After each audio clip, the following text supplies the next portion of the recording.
सिंधुदुर्ग जिल्ह्यात नावाजलेल्या श्री ब्राह्मणदेव सांस्कृतिक दिंडी भजन मंडळ आचरा पारवाडी या दिंडी भजन मंडळाने पंढरपूर येथे विठ्ठल मंदिर नामदेव पायरी समोर सादर केलेल्या दिंडी भजनाने रसिकांना मंत्रमुग्ध केले।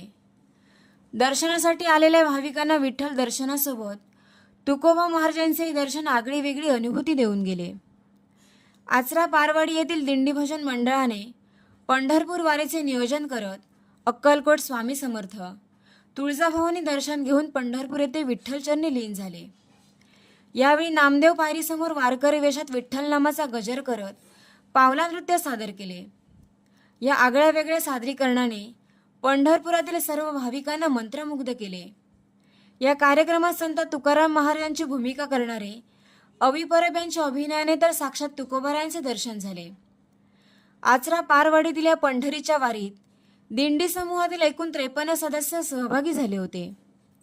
या वारीत आचरा पारवाडीतील सर्व भक्तजनांनी पांडुरंगाच्या चरणी लीन होऊन आपले सेवारूपी दिंडी भजन सादर केले आणि या धार्मिक सांस्कृतिक सहलीचे संपूर्ण नियोजन श्री ब्राह्मणदेव सांस्कृतिक दिंडी भजन मंडळ यांनी केले।